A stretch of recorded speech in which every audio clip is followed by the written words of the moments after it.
Hi, welcome back to my channel.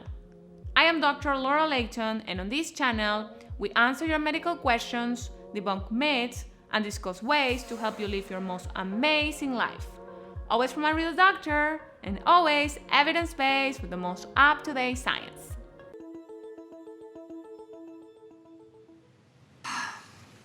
Hi. Hi. How are you doing? I feel terrible. Daffo, do you want to do the class? Oh, it looks like Rosie. I had a burrito for dinner.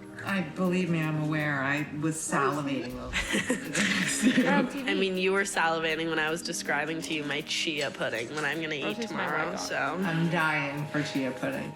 that's Nothing has ever sounded more decadent or delicious to me.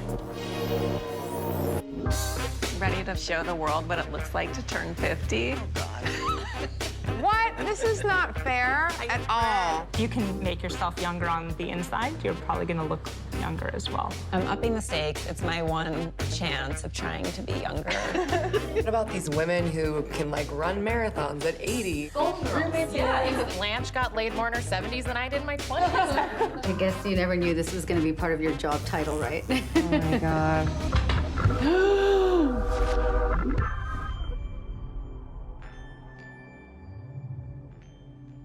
In this episode, Gwyneth and her colleagues meet with Dr. Longo from the USC Longevity Institute.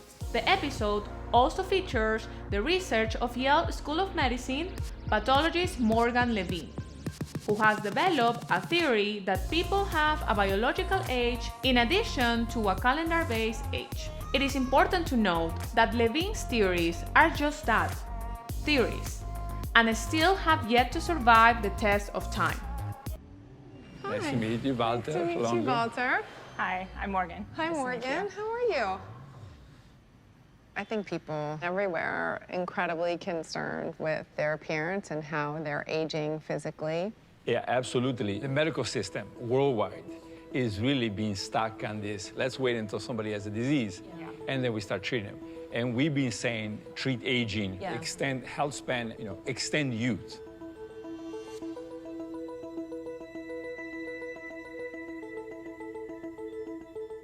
The problem, I think, with nutrition is being that it never came as a medicine.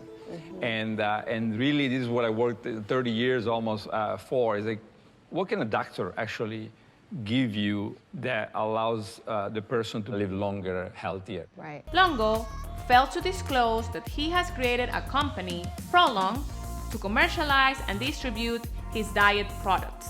Goop currently sells his 5-day fasting mimicking diet kit for $249.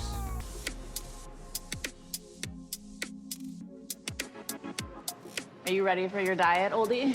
I'm ready. Let's see what my life is going to consist of for 5 days. Wow. This is all the food? Yeah. You must be joking. It's actually kind of nice because you don't have to think about what you're going to eat because it's all in a packet. It's like astronaut food. You guys put me through the craziest shit. No, you love it.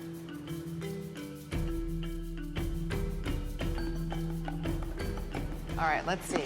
I imagine, is this breakfast? Okay, I've got an L bar, a nut-based bar. I got some kale crackers, people. I've got the, of course, the requisite NR1 vegetable powder. Spearmint lemon tea, great.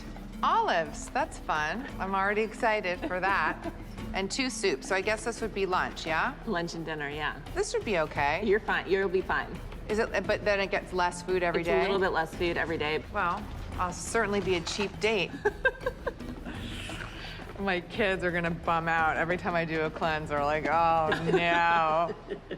Get all grumpy. After looking at Longo's research further, his claims are based on short-term studies with a small sample size and little, if any, further research in long-term sustainability. The more extreme a diet is, the more likely a person is to see dramatic weight loss, but that weight loss is almost never sustainable. I'm eating some kind of reconstituted soup with quinoa, possibly zucchini. I'm not entirely sure. I don't understand. How do you reconstitute it? Like, what was it before? So they freeze dry it, and now we've reconstituted it with water on the stove. How's it taste?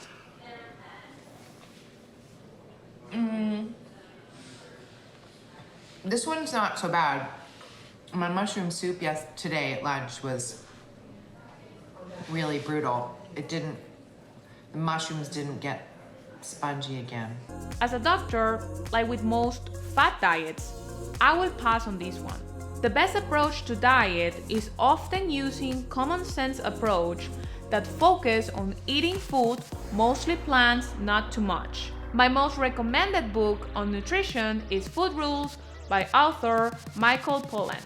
A quick read full of helpful, straightforward advice. The vegan diet is definitely a very good diet, but very difficult to maintain a normal intake of proteins. So it's not that surprising. You get lots of good and lots of bad. In the end, they cancel each other out. Now, when you go to the pescatarian now, you're starting to see all the good and very little of the bad. So it's very good to start with that, with the fasting mimicking periods. The idea is to do it maybe 3 times a year. Is 5 days really the max that you can do? Well, yes. I mean, if you go longer, then you start seeing the problems. And also you see eventually the slowing down of metabolism. And that slowdown can last even when you return to a normal diet. And you don't want that, right? No, so we see that. It is incredibly difficult to design and implement controlled and blinded studies of diets. As a result, mainstream media floods people with distorted takes on published research that promotes new quick fixes, fads, and otherwise unsustainable practices. Other than diet, what would you say is the sort of second most important? Is it sleep? Is it stress? It's everything you kind of know. Don't Right. smoke, exercise, get That's sleep, very important. and it seems like genetics plays a little bit of a role in it. So, Like you say, the tenets of wellness are typically sleep free. well, exercise, It's healthy true. diet, but I think whole foods. exercise is as important. Levine is still very early in her career as a researcher, but her work does show some promise and overall advocates for more common sense lifestyle changes like not smoking, getting enough adequate amounts of sleep, regular exercise, and a healthy diet. Yeah, absolutely. The data suggests about 150 minutes a week, of which maybe 10% should be fairly strenuous.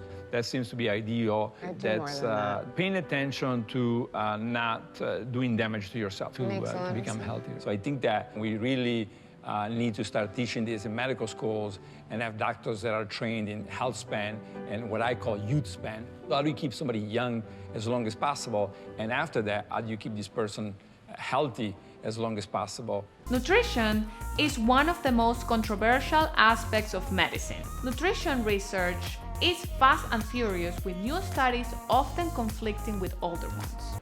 Yeah. That is so cool. But Valter, we need to have a soup discussion. Well, there's certainly a room for improvements. If I could make my own soup, I would do that like 4 times a year. So you can go back to your French fries. Oh, I'm back to my French fries.